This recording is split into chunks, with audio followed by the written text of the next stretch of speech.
Bueno, hola a todos. Aprovecho para saludarlos en un feriado. Gracias a todos por conectarse, por el esfuerzo en un día tan lindo que estén conectados y que estén junto con nosotros. Hoy la charla la va a dar el doctor Máximo Barros. El doctor es médico especialista en radioterapia y oncología clínica, trabaja en BIT, Oncología Radiante, en el Centro de Radioterapia del Hospital Universitario Austral y en el Hospital San Miguel Arcángel. Nos va a hablar específicamente de metástasis cerebrales en el cáncer de mama, el tratamiento actual, y después de la exposición de Mako vamos a tener un lugarcito para las preguntas, lo que vayan deseando consultar, y vamos a discutir también un caso clínico muy interesante que tiene que ver con el tema. Así que, bueno, bárbaro, lo dejamos a Mako, te saludamos y te dejamos compartir la pantalla, Mako. Bueno, muy bien. Buenos días a todos. Muchas gracias por estar acompañándonos en esta hermosa tarde. Aquí vamos a buscar la... ¿Puedes compartir la pantalla? Sí, dame un segundito.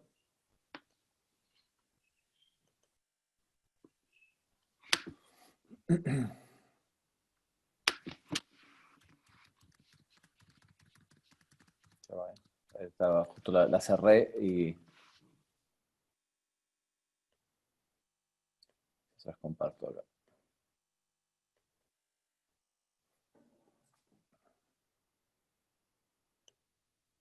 Bueno, creo que ahí estamos, ¿no?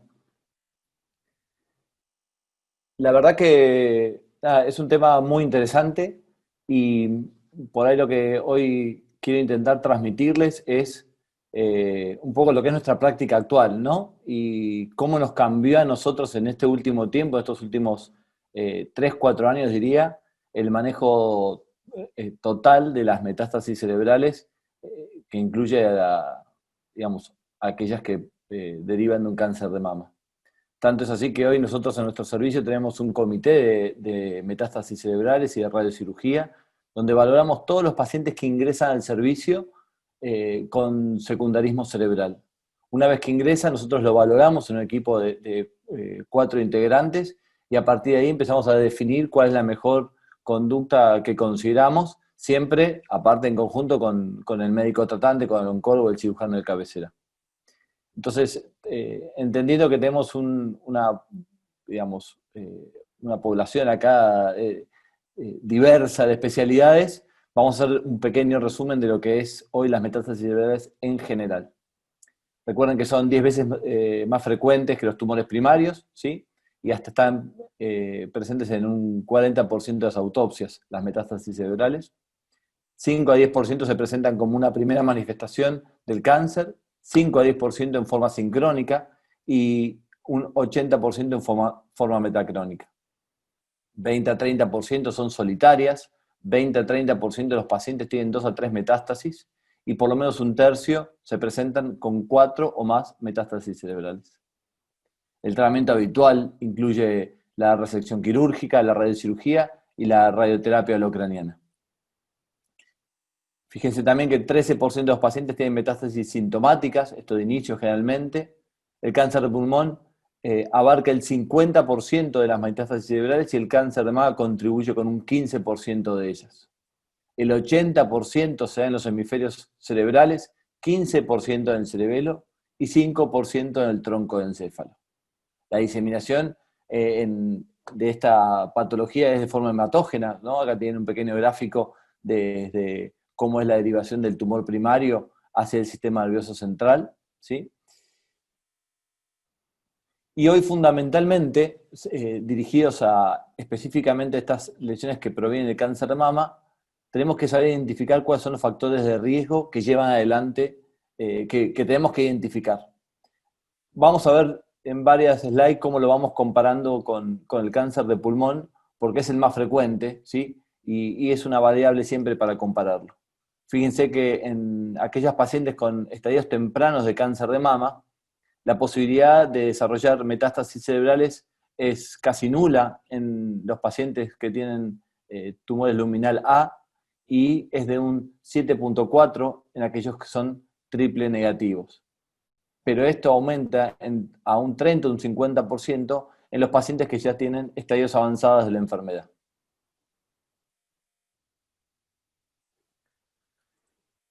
Otro aspecto importante es el tiempo desde el diagnóstico, ¿sí? Como un factor de riesgo, el tiempo desde el diagnóstico del cáncer de mama al desarrollo de las metástasis cerebrales, que también tiene relación con el subtipo molecular. En el triple negativo estamos alrededor de los 27 meses, y en los pacientes HER2 positivos y receptores hormonales positivos, eso se duplica hasta 54 meses. Entonces, en el contexto de las metástasis cerebrales en general, hubo varios factores que fueron determinando o fueron enumerando los factores pronósticos, ¿sí? Y estos han ido evolucionando. El primer esquema que se utilizó fue este RPA con pacientes tratados en ensayos del RTOG, donde entre 1979 y 1993 evaluaron todo ese grupo de pacientes y determinaron ciertos factores de riesgo que los colocaban a los pacientes en diferentes clases, ¿sí? Con valor pronóstico, donde aquellos en la clase 1 que tienen un KPS mayor de 70, una edad menor de 65 años, sin enfermedad extracraneal y con un primario controlado, tenían una medida de supervivencia de 7.7 meses. Y aquellos en clase 3, que representaban menos del 15%, la supervivencia mediana era de 2.3 meses. Esto fue evolucionando y Sperduto en el año 2008 agrega una variable más a este sistema de factores pronósticos y de factores de riesgo para establecer un valor pronóstico, y le agrega el número de metástasis, donde también le va a asignar un valor a cada subgrupo, aquellos que tienen más de 3 metástasis, 2 a 3, ¿sí? O una metástasis. Mientras más esa clasificación tenía un valor más alto, mejora el pronóstico. Y en aquellos pacientes con un GPA de más de 3.5, la mediana de supervivencia se extendía hasta los 11 meses. Pero este sistema se revisó con los años, ¿sí? Y empezamos a determinar que no solamente los factores del paciente eran importantes, sino también elementos de la enfermedad. Este GPA se revisó y se agregó entonces cada subtipo tumoral en particular ahora hablando del cáncer de mama, donde el score era de 0 para los triple negativos, y fíjense que tenía 1, incluso 2, para los pacientes HER2 y receptores hormonales positivos. Entonces, de acuerdo a estas variables, fíjense cómo la supervivencia mediana en cáncer de mama para los pacientes con buenos factores favorables, factores pronósticos, la mediana de supervivencia se extendía hasta los 25.3 meses. Y la mediana de supervivencia estaba en 13.8.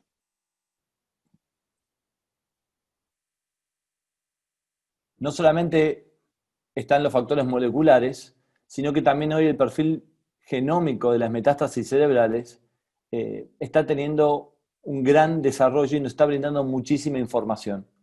Hoy vemos que un 50% de los pacientes que no se detecta ninguna mutación accionable en el tumor primario pueden encontrar una mutación accionable en el tejido de la metástasis cerebral. Y eso tal vez permitiría dirigir un blanco molecular, ¿sí? O ser un target dirigido para esa lesión, más allá que no lo tengamos en el tumor primario. Este ejemplo está sacado de la literatura de una revisión reciente en cáncer de pulmón, pero también esto es, digamos, llevado al campo de las metástasis cerebrales de origen mamario. Entonces, hoy está la idea de desarrollar ensayos clínicos que toman el perfil genómico de las metástasis cerebrales para poder desarrollar nuevos fármacos. ¿Cuál va a ser el objetivo nuestro en el manejo de las metástasis cerebrales? Obviamente, el tratamiento paliativo de los síntomas, mejorar la calidad de vida, control del deterioro neurológico y prolongar la supervivencia.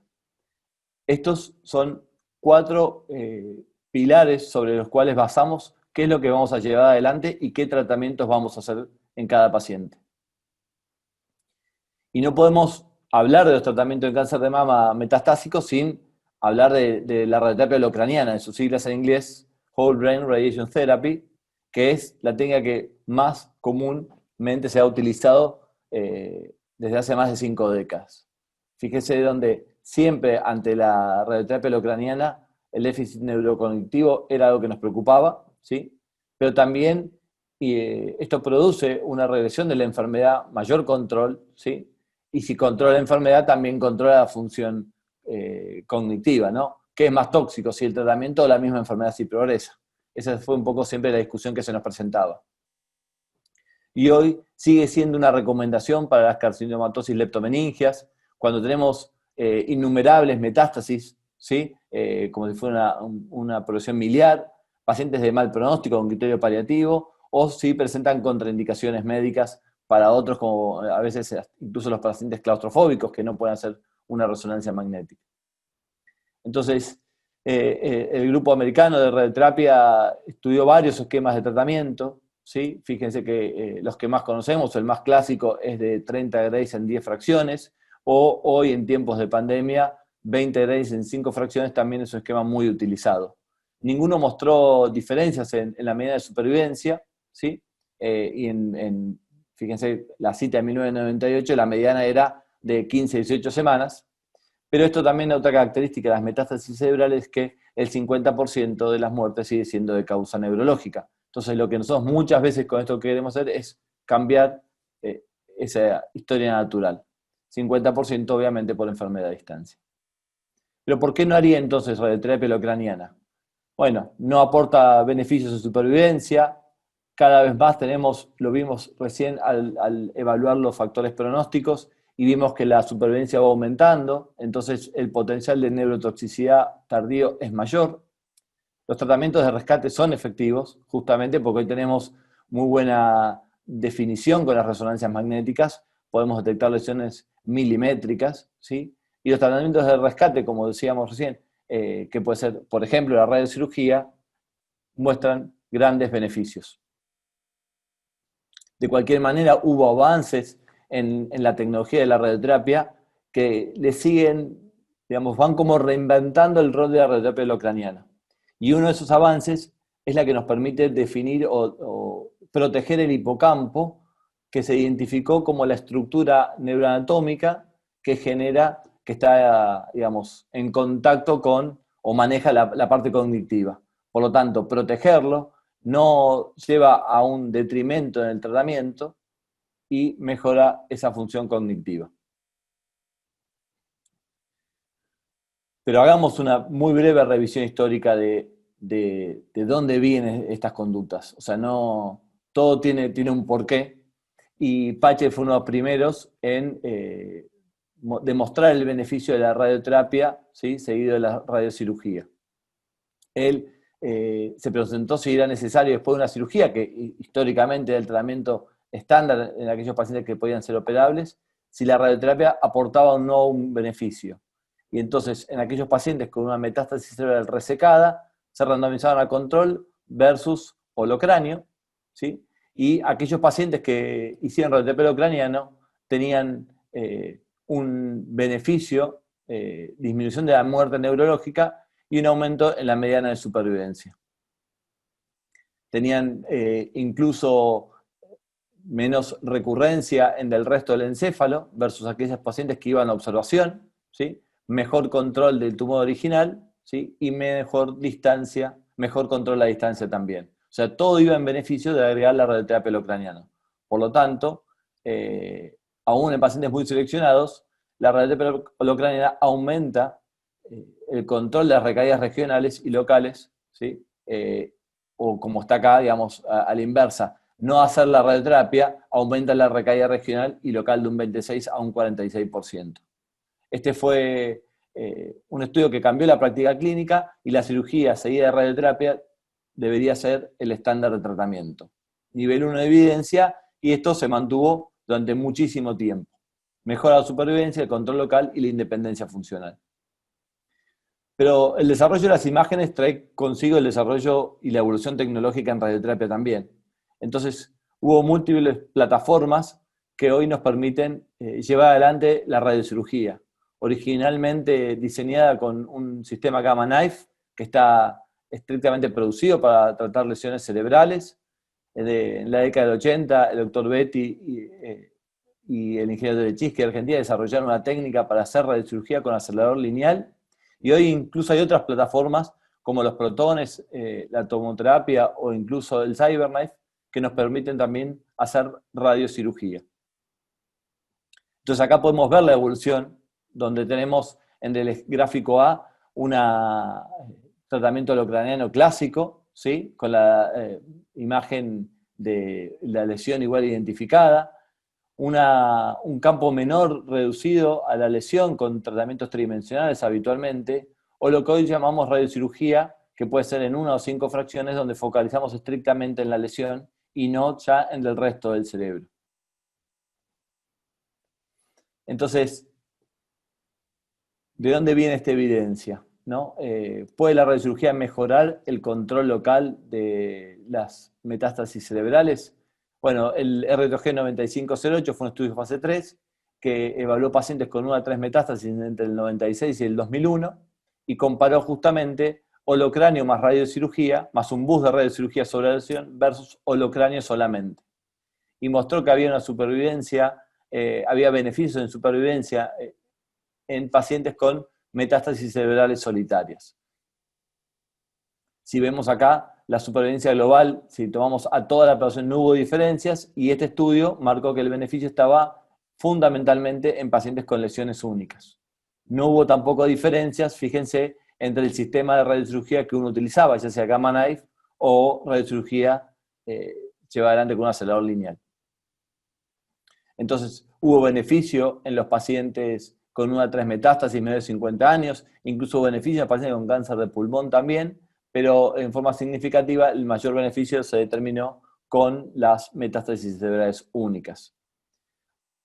Pero luego, con el avance de estos nuevos grupos pronósticos, se volvieron a revisar y en 2014 Perduto publica otro análisis de este mismo trabajo, donde vuelve a mostrar el beneficio de la radioterapia holocraniana más un bus con radiocirugía, fundamentalmente en aquellos pacientes que tenían factores pronósticos favorables. Y si hacemos a la inversa, y si el paciente en vez de empezar por holocráneo, empieza con una radiocirugía, tenemos que sumarle después también a esto radioterapia holocraniano. Bueno, hubo varios trabajos al respecto y no hubo grandes diferencias, no hubo diferencias significativas en cuanto al beneficio. Por lo tanto, la recomendación de Astro del 2014 fue que, dado que no han demostrado beneficio los trabajos en supervivencia con el agregado de radioterapia holocraniana, y esta se asocia a una disminución de la función cognitiva y empeoramiento de la calidad de vida y decaimiento, digamos, la recomendación es seguimiento estricto, ¿sí? Y tratar de evitar la radioterapia holocraniana en los pacientes con metástasis cerebrales. A partir de ahí, otra parte del enfoque estuvo en determinar cuál era, digamos, el deterioro de la función neurocognitiva en estos pacientes, tratados con radiocirugía o holocráneo o ambas, ¿sí? Y Eric Chan fue uno de los primeros en MD Anderson, donde llevó un estudio adelante exclusivamente para ver esta función. Y notó que hubo un beneficio en aquellos pacientes, ¿sí? Que solamente hacían radiocirugía. No había diferencias significativas en supervivencia, ¿sí? Pero había un beneficio en el tiempo al deterioro cognitivo.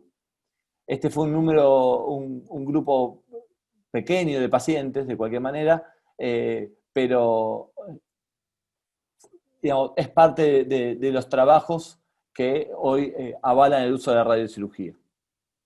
Aoyama, que también es otro de los pacientes que más ha estudiado los pacientes con metástasis cerebrales, mostraron un alto grado de control local y mejoría en la recurrencia y recaída intracraneal con el agregado de la radioterapia holocraniana, pero al no encontrar beneficio en supervivencia, hoy sigue siendo una conducta que estamos intentando abandonar. Eh, en este mismo trabajo ellos hacían un seguimiento del tiempo mediano de la caída en 3 puntos de un sistema que utilizaron para ver esta función cognitiva, y fíjense que el deterioro era muy superior en aquellos pacientes que se le agregaba radioterapia holocraniana. Como siempre, no demostraron diferencias en supervivencia global y sí eventualmente en el control local. Este estudio fase 3 de radiocirugía con o sin radioterapia holocraniana, también otro metaanálisis sobre lo mismo, ¿sí? Y fíjense que la supervivencia global dice que aumenta en pacientes con radiocirugía sola en aquellos menores de 50 años, ¿sí? Este trabajo también en la misma línea que les comentaba recién de Oyama, publicado en JAMA en el año 2015, y este se dio fundamentalmente en pacientes con metástasis cerebrales de primario pulmonar. 47% de este grupo de pacientes se los consideró favorables y la otra mitad del grupo desfavorables, mostrando beneficios siempre con la radiocirugía. Por lo tanto, no hacer radioterapia holocraniana hoy generalmente lleva a un beneficio en cuanto a la función cognitiva y no tiene implicancias en la supervivencia global. Uno de los últimos trabajos publicados, inicialmente en ASCO 2015 y luego en JAMA en 2016, busca estudiar el efecto de la radiocirugía solamente, más la radioterapia holocraniana, en términos de la función cognitiva en pacientes con 1 a 3 metástasis cerebrales. Fíjense que acá un poco lo mismo, determinar si la progresión cognitiva a 3 meses de radiocirugía es menor que con radiocirugía más el doblete de radiocirugía y holocranio. La radioterapia holocraniana tuvo una disminución de la progresión tumoral, ¿sí? Pero no presentó diferencias en supervivencia global. Y la supervivencia mediana no alcanzó valores significativos con el grado de radioterapia holocraniana. Por lo tanto, un poco esto mostrará cuál fue la evolución de la evidencia científica sobre el rol de cada uno de estos elementos y dar un pantallazo de por qué hoy estamos haciendo más radiocirugía en estos pacientes. Nosotros consideramos que es el nuevo estándar de cuidado en los pacientes con 1 a 4 metástasis cerebrales, ¿sí? Surge la recomendación de ASTRO en 2012 y la Sociedad Internacional de Radiocirugía en 2018, porque la evolución tecnológica que hoy tiene esta técnica puede llevarla a varios contextos de la enfermedad. También es efectiva en el tratamiento adyuvante luego de la resección de una metástasis, así como hablamos en el primer trabajo de Pache, que después de la cirugía hacía radioterapia holocraniana y dijimos que había mostrado nivel 1 de evidencia y fue el estándar durante mucho tiempo. Hoy se ha demostrado que no hay un detrimento si en vez de hacer radioterapia holocraniana, yo hago radioterapia o radiocirugía exclusivamente sobre el lecho quirúrgico y no sobre todo el cerebro. Hoy nos permiten incluso tratar pacientes con múltiples metástasis. Recientemente nosotros tenemos varios pacientes con 5 a 6 lesiones tratados en 1 a 5 fracciones y que eventualmente progresan recién al año y se les podría incluso hacer un nuevo curso de tratamiento con radiocirugía. Hoy incluso es factible con equipamiento adecuado tratar pacientes con 10 lesiones, ¿sí? No es en una sola fracción, sino habitualmente en 3, pero poder determinarlas claramente con la radiocirugía y tener la capacidad tecnológica para tratarlas, bueno, ha cambiado radicalmente la historia de esta enfermedad. Generalmente cuando tenemos lesiones mayores a 3 centímetros o múltiples lesiones en nuestro esquema, tratamos de hacer esquemas fraccionados, ¿sí? Hago esta diferencia porque la radiocirugía históricamente fue el concepto de entrar una alta dosis de radiación en una sola fracción, en un solo día de tratamiento. Pero hoy ampliamos ese concepto a que abarca esquemas de hasta 5 fracciones, ¿sí? Donde yo trato de dar lesiones equivalentes o puedo dar una fracción de 20 Grays o tal vez puedo dar 3 fracciones de 9 Grays cada una en días consecutivos. Entonces fíjense cómo este esquema se ha permitido, o esta tecnología se ha ido adaptando a las situaciones que hoy se nos presentan. Y este es otro punto muy interesante, que es cuántas veces puedo irradiar a un paciente. No es infrecuente que, con lo que les acabo de señalar, que los pacientes que no hacen radioterapia holocraniana tienen una tendencia a menor control sobre el resto del cerebro. La radiocirugía genera un gran control tumoral, pero puede dar la posibilidad de menor control en el resto del cerebro. Por lo tanto, en el seguimiento del paciente puede tener nuevas lesiones y, bueno, hoy la radiocirugía también está demostrando que esto es factible. Y la clínica del paciente, que esto es habitual. Incluso en pacientes que inicialmente se han tratado más de 3, 4 lesiones. ¿Y qué otros enfoques tenemos? ¿Qué otros enfoques se presentan en los pacientes con cáncer de mama y metástasis cerebrales? Bueno, sería otra presentación totalmente diferente, pero hoy los blancos moleculares están en gran desarrollo fundamentalmente los pacientes HER2 positivos, la inmunoterapia. Hay también aportes farmacológicos para determinar o para, digamos, evitar el deterioro cognitivo en los pacientes con cáncer y metástasis cerebrales, como es la utilidad de la memantine, que ya es también un esquema estándar. Como les decía recién, la radioterapia holocraniana con protección del hipocampo también ha mostrado su beneficio en los pacientes con metástasis cerebrales, sin generar esto un deterioro cognitivo, ni un deterioro en el beneficio que damos sobre la enfermedad, fundamentalmente. Sumar estos esquemas, obviamente, es una alternativa. Y como muchos de ustedes saben, en todo lo que es el mundo de los pacientes HER2 positivos, estos últimos 2 años han tenido avances trascendentales. Desde las primeras compuestos de la patinib y capecitabina en el estudio Landscape que mostraron beneficio en los pacientes con metástasis cerebrales. Recientemente se publicó también un fase 2 con neratinib y capecitabine, que también estaba activo en los pacientes con metástasis cerebrales. Pero tal vez el más importante es el estudio HER2-CLIM, donde tratamientos combinados con capecitabina y trastuzumab y esta nueva molécula, el tucatinib, mostraron beneficio en los pacientes con metástasis en el sistema nervioso central. Otra de las variables es, si vamos al grupo de los pacientes receptores hormonales positivos, sabemos que tenemos los inhibidores CD4, CD6 que tienen penetrancia en el sistema nervioso central, y de este grupo de fármacos, el abemaciclib sería el más activo, el que más beneficio ha demostrado en este grupo de pacientes.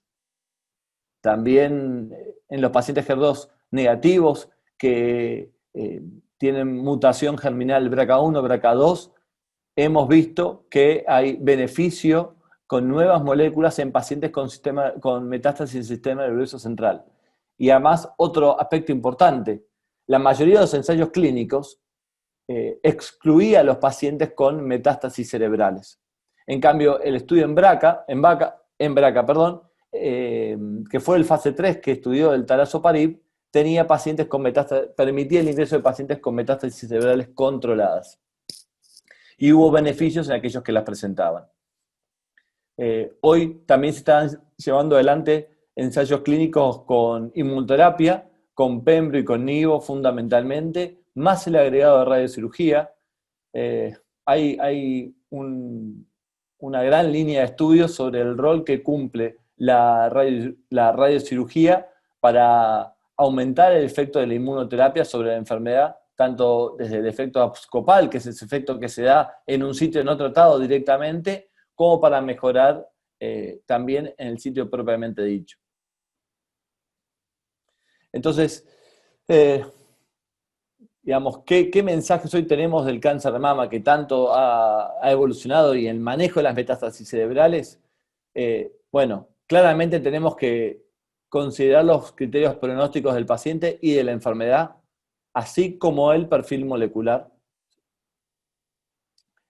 La verdad que el perfil genómico de las metástasis demuestra alteraciones accionables que están presentes en el tumor primario y también pueden ser un foco para el desarrollo de nuevos fármacos. Entonces ahí hay otro sector u otra vía que asegura en el futuro buenos resultados.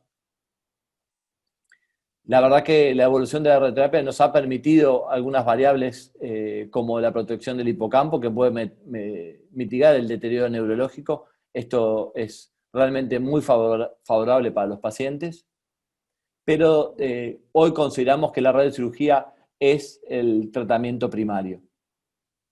La radiocirugía postoperatoria es una alternativa también a la radioterapia locraniana, ¿sí?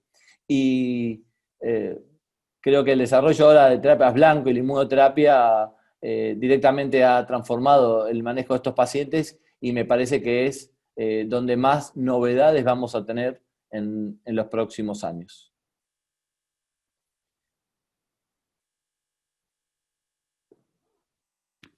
Gracias, Maco, gracias por la presentación. Bueno, dejo abierto, ¿me escuchás vos, Maco? Perfectamente. Buenísimo. Dejo abierto para las preguntas y yo tengo algunas preguntas, perdón si realmente este es un mundo que particularmente los mastólogos no manejamos en forma muy habitual, así que perdón si algunas preguntas mías van a ser un poco básicas. La primera pregunta que te quiero hacer es, ¿qué grupo de metástasis, vos no hablaste en el tema, porque bueno, particularmente lo encaraste desde la radioterapia, pero qué pacientes podrían, si es que en algunos se justifica, ser factibles de tratamiento quirúrgico abierto de las metástasis? O no, o vos considerás que hoy por hoy es equiparable el tratamiento quirúrgico al tratamiento con radioterapia focalizada de las mismas. No, tu pregunta ya es muy buena. Sí, obviamente por mi formación está más sesgada por ahí el manejo de la radioterapia en particular como gran parte del tratamiento y que, digamos, habilita a casi todas las pacientes, ¿no? La verdad es que hoy la cirugía tiene un rol muy importante. Primero que hay un subgrupo de pacientes que, como lo dijimos inicialmente, un 5 o un 10% de pacientes con metástasis cerebrales que debuta con ellas, ¿sí? Sin diagnóstico histológico. Entonces, una resección nos estaría brindando diagnóstico histológico, ¿sí? Primer aspecto fundamental. Y con todo lo que acabamos de decir, de, digamos, la trascendencia que tiene en el pronóstico el subtipo molecular, si no lo tengo, ahí ya tengo una justificación para ir a la cirugía. El otro aspecto es en los pacientes muy sintomáticos. Cuando hay una lesión grande, importante o con mucho edema, muchas veces con efecto de masa, la cirugía le aporta un beneficio rápido, ¿sí? Que la radiocirugía no se lo puede brindar. Entonces, ahí creo que ya tenés dos indicaciones muy precisas para digamos, ver a la cirugía como el primer gesto ante este paciente. Te diría entonces, falta de diagnóstico, presentación inicial, o lesiones bulky, si queremos, con mucho edema, es una opción, sí. ¿El tamaño y el número de las metástasis afecta? En algún momento se planteó que si eran menos de 3, menos de 2 centímetros, eran criterios. Cuando vemos toda la evolución de la evidencia, arbitraje, si lo seguimos. sí, cuando vemos los trabajos, hoy parecen un poco viejos a lo que estamos haciendo en la práctica. Bueno, todo nos pasa que la evolución de la medicina va muy rápido, ¿no? Entonces, se hablaba de números, sí. Pero digamos, el beneficio tecnológico, la evolución tecnológica es tan importante que hoy en verdad no tiene tanto que ver el número de metástasis y eventualmente lo que puede variar es el volumen de las metástasis. O sea, el volumen total de las metástasis tratadas. Por ejemplo, hoy para nosotros, digamos, la semana pasada tratamos una paciente HER2 positiva, performance status 0, con 10 lesiones metastásicas. Todas, la mayoría menores a los 2 centímetros. Es un esquema que se trató en 5 días, 5 fracciones de 5 grays cada una, simultáneamente a todas esas lesiones. ¿Se trata sistema nervioso central sano? Sí, claramente se trata, pero mucho menor de lo que hubiese sido la radioterapia locraniana. Entonces, te diría que ya es muy relativo y depende de la tecnología que uno tenga. Por ejemplo, hoy con un CyberKnife o con un Gamma Knife, hay descritos pacientes grupos que tratan hasta 20 lesiones, ¿sí? Ah, Por lo tanto, el número ya no es una contraindicación y tal vez lo es el volumen total que yo después pueda tratar. Porque hay algunos aspectos de la planificación del tratamiento radiante que los tengo que cumplir para poder darlos. Entonces, creo que eso ha ido cambiando muchísimo. perfecto. Maco, te hago otra pregunta. Muchas veces en el tratamiento del cáncer de mama, en el tratamiento local de la mama, nosotros secuenciamos primero el tratamiento sistémico y finalizado el tratamiento sistémico, la radioterapia en volumen mamario. En el caso de metástasis cerebrales que pueden verse en forma conjunta con otros sitios metastásicos, ¿hay problema o no de hacer el tratamiento conjunto, quimioterapia con radioterapia holocraniana o con radiocirugía? ¿Cómo es ese tiempo en cuanto a los efectos adversos y a la sincronización del tratamiento? Prometo que no está arreglado, pero Diana me está haciendo todas las preguntas que quería que me haga sin Bueno, que yo lo porque hayamos no lo arreglado sé. previamente. Disculpen, Porque pero no lo sé porque son los no, interrogantes pero que se nos es que esa es la presentan. pregunta que necesitaba, porque eso es lo que conversamos con cada paciente en particular. Y también hoy está, digamos, creo que la evolución hoy realmente de las metástasis cerebrales, el desarrollo del futuro, está dado en los tratamientos sistémicos que puedan surgir, ¿no? Nuevos, como les mostraba hacia el final de la presentación. Entonces, como esa posibilidad está, y los pacientes en la práctica muchas veces, cada vez tenemos la sensación de que viven más, ¿no? Primero que al vivir más pueden desarrollar metástasis cerebrales, ¿no? Por el tiempo, le damos el tiempo a que desarrollen. Pero las nuevas moléculas también son tóxicas. Entonces, ese es otro elemento por el cual también la radiocirugía cumple un rol tan importante. Uno tiene hoy más precaución en ir a la radioterapia locraniana, ¿sí? Y trata de hacerlo en forma secuencial a cualquier tratamiento que uno vaya a realizar. Entonces, Perfecto. la tendencia te diría que es, mientras la paciente, la tendencia, ¿no? Es hacer la radiocirugía, generalmente, y dejar pasar un tiempo antes de seguir con el tratamiento sistémico.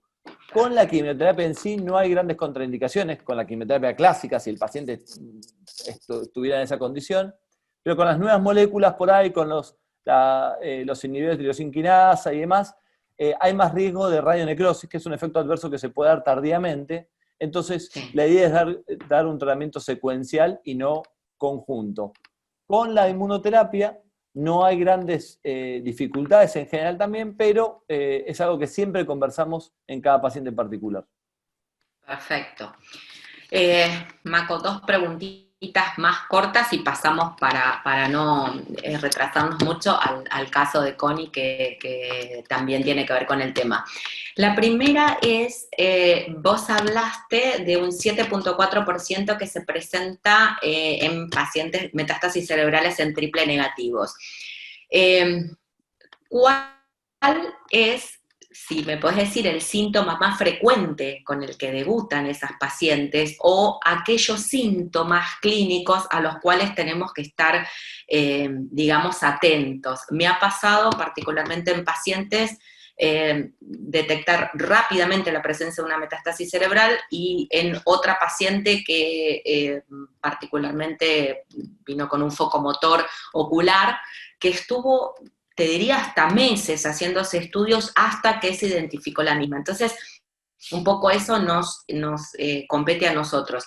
Y la segunda pregunta es si en ese contexto vos considerás que es necesario agregarle a los pacientes con triple negativo en el seguimiento la tomografía de cerebro o no, porque muchas veces las pacientes lo piden. Sí. Eh, de atrás para adelante te De atrás respondería. para adelante. No hay hoy un consenso de que tengamos que hacer un screening o un diagnóstico precoz de las metástasis cerebrales en cáncer de mama. Por lo tanto, no estaría Perfecto. indicada hacer la tomografía. Segundo, en la búsqueda de metástasis, no sería la tomografía lo que el estudio de elección, sino una resonancia magnética siempre, ¿sí? Pero no está indicado. Perfecto. La forma de presentación es variable. La verdad que va a depender mucho, no hay un elemento, porque puede ser mareo, cefalea. En mi caso particular, ante una paciente con una enfermedad, no te diría en un estadio temprano, porque ahí, si no tenés screening ni nada, no puedes hacer mucho, pero en un paciente oncológico que se manifiesta con mareos, con cefalea o con algún tipo de desorientación o disar, es un paciente que hay que estudiarlo, digamos. Eso sin duda. Tal vez el problema está en los pacientes si uno tiene el hallazgo de una lesión cerebral en un paciente asintomático. ¿Qué conducta tomar también hay? ¿Sí? Porque, o qué rol tiene eso hoy la progresión del sistema nervioso central y no a distancia. Hay cierto consenso también, unas guías que sacó ASCO en HER2 positivo, por ejemplo, en el año 2018, que sugiere que la progresión del sistema nervioso central no implica el cambio de tratamiento sistémico. ¿Sí? Porque, bueno, por la limitada, tal vez porque es limitado el acceso, pero no hay, y que es también otra discusión que tenemos. Por ejemplo, un HER2 positivo que tiene enfermedad sistémica controlada, pero progresa con una lesión cerebral, o una segunda lesión después de haberla tratado, bueno, parecería que no aporta beneficio, no hay mucha evidencia al respecto, el cambio de línea de tratamiento sistémico. ¿Sí? Y uno debería mantener la misma línea. Sí. Pero, bueno, esa es la última, no sé si me quedo algo por responderte, pero diría que hoy no, screening no, y en el paciente asintomático incluso uno puede discutir si vale la pena o no hacer un tratamiento sobre la lesión también, o esperarlo en el tratamiento sistémico con seguimiento temprano. Otro aspecto importante es... da un poco de miedo eso, ¿no? Sí, pero es que en pacientes con tratamiento sistémico, ¿no? Pero bueno, lo que pasa es que una vez que una paciente... Da un poco de miedo, porque claro. Una vez que una paciente... O sea, en la práctica la vamos a tratar siempre, hoy por hoy. O sea, hoy uno encuentra una lesión cerebral, la voy a tratar. Mientras esté asintomático, bienvenido sea y mejor. Pero la tendencia, digamos, es tanto...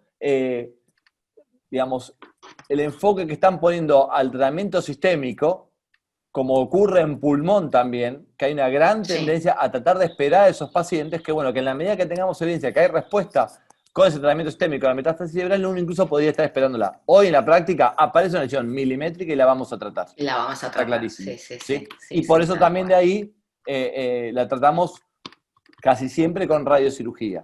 Excepto ese paciente que viene con una diseminación leptomeningia de inicio o metástasis, por ejemplo, muy diseminadas, milimétricas, que uno no las puede identificar. Es una paciente que va a arrancar seguramente por holocráneo. Perfecto, perfecto. Bueno, bárbaro. Connie, te dejamos que compartas pantalla vos para presentar el caso. Maco, te quedás porque tiene que ver con el tema, así que también te vas a... muy bien. ¿Podés, Conita, compartir pantalla? Espera.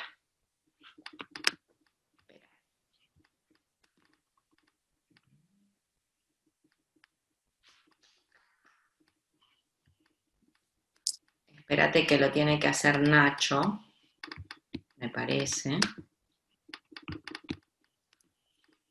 Espera. Ahí está. ¿Te habilitó, Connie?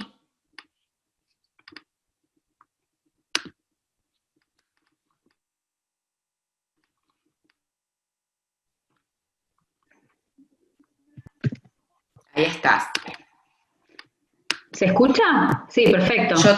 Sí, se escucha perfecto. Listo, yo te escucho perfecto. ¿Vos? Sí, sí. Buenísimo. Si tengo mal internet, saco la cámara, pero creo que no. Bueno, buenas tardes a todos. Yo saco la mía. Dale. Dale, para que se escuche mejor. Dale, ahí perfecto. Está. Bueno, si no se escucha, me avisan. Bueno, buenas tardes a todos. La idea era un poco graficar lo que hablábamos con Maco en un caso clínico nuestro del servicio. A ver, esperen que no se pasa esto. Ahí está. Esta es una paciente nuestra de 51 años que había consultado en julio del 2018 por una tumoración ulcerada y sangrante en la mama izquierda, así la conocemos nosotros. no tiene antecedentes importantes, salvo una resección local en la mama izquierda de un papiloma intraductal hacía muchos años, y ella es una paciente que vive en el sur de nuestro país, había consultado a fin del 2017 por una retracción en la mama izquierda, en el cuadrante interno, que habían pensado que era un absceso, hizo tratamientos con medicina alternativa, y bueno, luego comenzó a progresar cada vez más la lesión, por lo que decidió venir a Buenos Aires. Además estaba con bastante astenia, con desgano y con cefalea, justo decíamos, ¿no?, uno de los síntomas que nos tenía que llamar la atención. Y había asociado síntomas visuales que en su momento le indicaron como complemento vitamina B, C y D sin respuesta. Al examen físico tenía esta lesión ulcerada, sangrante, exofítica, en la mama izquierda de 4 centímetros, como pueden ver, y en la axila un conglomerado bastante importante, y también se puede ver la retracción que le había generado en la mama, ¿no? Nosotros le hicimos estudios en el hospital donde se veía esta opacidad nodular en la mama izquierda asociada a un conglomerado axilar, que acá se puede ver también izquierdo, y a una adenopatía que impresionaba también alterada en la mama derecha. Le hicimos ecografía donde se veía la misma imagen de aproximadamente unos 5 centímetros y varias imágenes nodulares hacia la prolongación axilar que eran compatibles con los ganglios que se palpaban clínicamente y que se veían en la mamografía. Y en la prolongación axilar derecha también una imagen hipoecoica. Le hicimos una punción de la mama izquierda bajo ecográfica y la anatomía fue un carcinoma invasor, GH3 tipo apócrino, triple negativo con un Ki del 20%. Nosotros estadificamos a la paciente, obviamente, por los hallazgos que teníamos de los síntomas y además porque recién la conocíamos, y se veía este proceso neoproliferativo en la mama izquierda con también secundarismo pulmonar y ganglionar y también compromiso de la arteria lobar superior y algunos implantes peritoneales. O sea, era una paciente bastante comprometida de inicio. Al hacerle los estudios, esperen un segundito que no veo, ahí está. Al hacerle también la tomografía y la resonancia de cerebro por los síntomas, vimos múltiples lesiones cerebrales, una córtico subcortical, temporo-occipital de 5 centímetros, y que comprometía las meninges y producía las trombosis del seno transverso homolateral con un compromiso directo del mismo. Y también se vio un colapso completo el ventrículo que generaba un efecto de masa y una desviación de la línea media, o sea que con esos estudios, la verdad, y con la desviación de la línea media, era una paciente que teníamos que hacer un tratamiento rápido por el riesgo de enclavamiento, ¿no? Ahí se puede ver un poco mejor la lesión. Desde ese día ella se internó en terapia intensiva para tratamiento de la hipertensión endocraniana y una eventual cirugía por el riesgo, como decíamos, del enclavamiento. Se hizo una neurocirugía de urgencia el 7 de julio del 2018, le hicieron una craniectomía occipital y una exéresis del tumor de la línea media por la metástasis cerebral, y que generaba este efecto de masa y esta herniación uncal. Y la anatomía fue metástasis carcinoma de mama tipo ductal, triple negativo con un Ki del 70, que correspondía con la lesión también que tenía en la mama que antes veíamos. La paciente empezó el 8 de agosto su radioterapia holocranial, que la finalizó el 15 de agosto, con una dosis total de 3.000, y el 7 de septiembre empezó a hacer cada 21 días en plan de continuar con taxanos posterior, obviamente viendo, haciendo el seguimiento y si llegaba a tener una progresión o no de la enfermedad. En octubre intercurrió con un tromboembolismo bilateral pulmonar y una trombosis venosa profunda, cursando internación un poco prolongada, con anticoagulantes resolvió sin problema. Este es el examen físico, no sé si recuerdan la foto anterior de la paciente ya en quimioterapia, donde se puede ver una lesión bastante ulcerada, si queremos decir, pero con mucha mejor evolución que la que tenía previamente. Ya la lesión tumoral no era exofítica. Esto recuerden que era en noviembre. En diciembre del 2018 se veía una mejoría notable de la lesión, ella continuaba con la quimioterapia, y en diciembre del 2018 la paciente empezó con un edema bastante importante, estaba deplaquetada y con cambios que eran también propios posquirúrgicos, pero sin ninguna progresión a nivel de las lesiones. Acá seguimos pasando un poquito.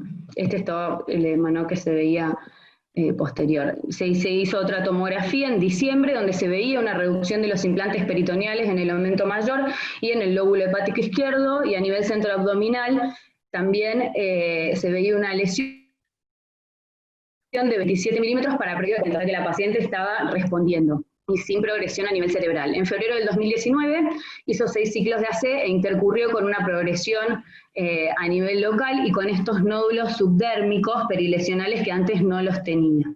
Por lo cual empezó paclitaxel en marzo, que intercurrió ahí con un deterioro de la visión sin un foco motor. Empezó con disminución a nivel de la visión, ¿no? Obviamente. Le hicieron una cranioplastía occipital derecha y en julio empezó ya con afección motora y crisis epilépticas en tratamiento con levetiracetam, que quizás se podían interpretar un poco al edema que había generado, o post-radioterapia, o al edema que había generado la craniectomía. En septiembre del 2019 se suspendieron los taxanos por progresión, ¿sí? A nivel de la pelvis, del abdomen y del tórax. Igual se veía una disminución del tamaño de las adenopatías axilares izquierdas y algunos nódulos pulmonares, y una lesión lítica en el hueso ilíaco derecho y al nivel de la región umbilical y epigastrios, que esas sí habían aumentado de tamaño, pero en el abdomen se veían 5 nódulos a nivel hepático de 28 milímetros y más implantes peritoneales. Estas son un poco las imágenes. Acá se ve la lesión lítica que veíamos a nivel lumbar. Y por progresión, ya en octubre del 2019, recuerdan que ya había comenzado todo esto en julio del 2018, comenzó con carboplatino, gemcitabina y denosumab. Le pedimos un panel de 11 genes para ver si había que ajustar la terapia blanco. El panel fue negativo, que tuvimos el resultado en diciembre del 2019. Y acá se ve, recuerden que la paciente ahora estaba con carboplatino, gemcitabina y denosumab, se ve una franca reducción y mejoría de la lesión tumoral de la mama izquierda. Acá vemos otras de las imágenes. Se operó de catarata finalmente porque se presuponía que quizás era una de las causantes de la disminución de la visión, y recuperó parcialmente la visión, y en febrero del 2020 completó su 5º ciclo de carboplatino y gemcitabina y continuó con el mismo tratamiento sin progresión y pudo regresar a su provincia. Todo este tiempo nosotros le estuvimos haciendo un tratamiento multidisciplinario en el hospital. Esta es fotos de la lesión, ahora más recientemente, en abril y en mayo del 2020. Y ahora la paciente está con capecitabine, con buena respuesta, sin progresión. La lesión de la mama está con muy buena evolución, sin progresión a nivel, bueno, justo ahora le tocaba hacerse una tomografía, pero a nivel del sistema nervioso central, tórax, abdomen y pelvis no tenía progresiones. Y esta es nuestra paciente, que obviamente con su autorización, mostrarla también que después de 2 años y medio del pronóstico ominoso que tenía cuando nosotros la conocimos, gracias al tratamiento multidisciplinario que tuvo, puede estar festejando, bueno, una fiesta familiar, el cumpleaños de su hija, así que esperemos que continúe de la misma manera. Muy bien. Bueno. Gracias, Conita. Vamos a quedarnos con esta foto que es más linda que las primeras. Sí, totalmente, totalmente. Indudablemente la fiesta fue prepandemia. Así que sí, sin duda. Eso sí. No sé, porque me la mandó ahora en septiembre, no pregunté mucho. Bueno, capaz que han podido festejar. Maco, la primera pregunta para vos. ¿Ves esa imagen de la imagen de la tomografía? Sí, y salís corriendo. Yo salgo corriendo, no sé. Totalmente, sí. Pero bueno, creo que es un ejemplo que responde a tu pregunta inicial. Claro. ¿No? Porque era una lesión bulky que generaba efecto de masa y que realmente, digamos, la única chance que tenía la paciente era de ir a una resección. No era la única lesión. Fíjate que no es que uno tenga que resecar toda la enfermedad. Se resecó aquella que daba síntomas, se consolidó con radioterapia, y acá lo que, digamos, tenemos que agradecer que ha tenido un muy buen control local. Pero para mí, quien tiene una pata en el ámbito público lo que envidia este caso es el manejo multidisciplinario, cómo cada sector fue aportando para el beneficio de esta paciente, ¿no? El acceso rápido a los tratamientos, el acceso rápido a la radiocirugía, a la terapia intensiva, o sea, son múltiples los factores que hacen que hoy esta mujer esté festejando los 15 de la hija 2 años y medio después de este inicio de enfermedad, ¿no? Para colmo. El acceso rápido. Vos pensá incluso lo que veíamos como llegó. Yo no creo que esta paciente sea una paciente que uno pueda clasificar de presentación, digamos, local y sistémica, sincrónica, metastásica. En realidad es una lesión que en un momento fue inicial y se dejó progresar hasta, porque incluso tenía múltiples terapéuticas, digamos, no dirigidas, no biopsias, tratadas como un absceso. Por supuesto, cualquier lesión que se deje evolucionar va a continuar así. Lo que te iba a preguntar con esta lesión cerebral es, si vos, supongamos que hubiera sido un poco más pequeña o por alguna posibilidad no tenés un equipo quirúrgico y planteás la radioterapia, la radiocirugía, ¿los efectos adversos pueden empeorar el cuadro? ¿Eso es algo que hay que considerar en este tema, desviación de la línea media? ¿Es así? Una paciente con las características de esta lesión claramente no es para radiocirugía, porque el edema que yo inicialmente puedo generar a la paciente con el tratamiento de radiocirugía claramente puede empeorar el cuadro y no va a dar tiempo a que esto retrograde, digamos, ¿no? Para poder revertirlo. Tengamos presente que el efecto de la radiocirugía es no lento, pero está demostrado que hay un porcentaje de pacientes que la lesión se incrementa de tamaño inicialmente para luego ir reduciéndose. Perfecto. O sea, más allá de todo lo que hablamos de las terapéuticas, después hay otra historia del tratamiento de las metástasis, que es la interpretación en la evolución de las imágenes. Porque no necesariamente las lesiones tratadas van a desaparecer. A veces sí, a veces no. Entonces, por eso ¿Cuánto es el porcentaje de aumento que vos considerás que es por el tratamiento y no por progresión? No sé si lo puedo cuantificar en cuánto es ese porcentaje de lo que aumenta, pero sí lo hago. Yo a una paciente que trato con radiocirugía le pido una nueva resonancia a los 60 días. Perfecto. Y luego le pedimos una cada 90 días. Entonces yo espero que y se lo informo al paciente, que esa primera resonancia no me va a aportar grandes cambios, que incluso puede haberse aumentado. También hay un aspecto que tiene que ver con la planificación, que cuando la lesión, por ahí es en nuestro método, siempre le damos 1 milímetro de margen. Nosotros no usamos marco estereotáxico, usamos un sistema que se llama frameless. Recuerden que el marco hay que perforar la calota craneana para sostenerlo. Sí. Nosotros usamos una máscara termomoldeable. Entonces, el margen de error es 1 milímetro. Y eso se lo agregamos al volumen macroscópico que yo defino. Por lo tanto, todo eso se lo voy a necrosar en cierta medida. Y por eso yo espero que incluso en el primer control la lesión pueda estar más grande, más homogénea, de acuerdo al campito que yo utilicé. Y otras veces no desaparece la lesión, como pasa en el seguimiento de esta paciente. Se mantiene esa lesión como cicatrizal, digamos, residual. Perfecto. Marco, vos hablaste en tu charla que era posible reirradiar con un intervalo de tiempo, por supuesto de acuerdo a la evolución, y en esta paciente que la vemos que la enfermedad sistémica está mínimamente controlada, ¿cuánto tiene que pasar? ¿Cuánto es ese intervalo de tiempo que vos decís, antes que esto yo no puedo volver a reirradiar una paciente? Sí, estamos hablando de que uno inició con radiocirugía. ¿Sí? Y quiero volver a hacer otro curso de radiocirugía sobre esa única lesión. Bueno, eso es una situación bastante difícil de definir, porque la pregunta es si lo que está presentando la paciente es una radionecrosis, ¿sí? En / pseudoprogresión, o es progresión real de enfermedad. Que hoy por hoy no tenemos ningún estudio que me pueda certificar cuál es ese problema. Entonces, generalmente esa paciente yo intento seguirla con corticoides un tiempo, ver si responde, ¿sí? Antes de pensar en un nuevo curso de radiocirugía. Idealmente tienen que haber pasado por lo menos 6 meses para pensar, porque si no es que la radiación también es radioresistente en cierta medida, o sea, claro, sí, progresa muy rápido. Diferente, y que sí nos ocurre, es que tal vez en un periodo corto de tiempo que también hay un índice que habla de la velocidad a una nueva lesión que se está estudiando, yo puedo hacer otro curso de radiocirugía en otro sitio.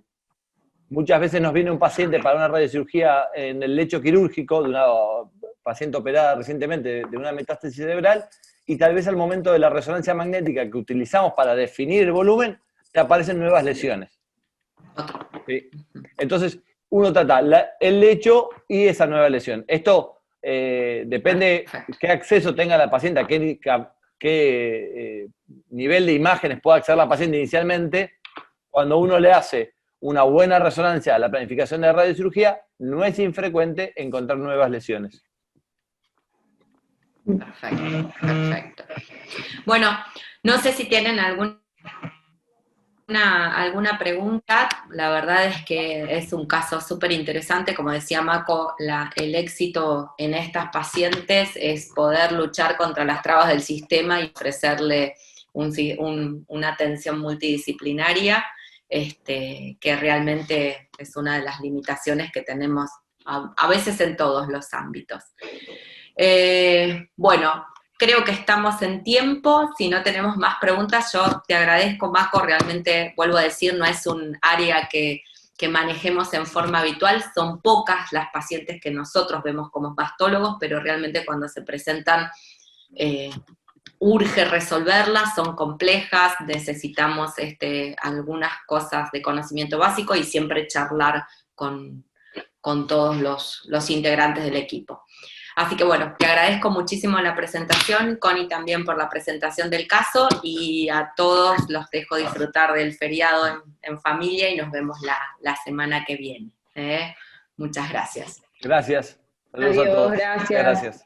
Muchas gracias a todos.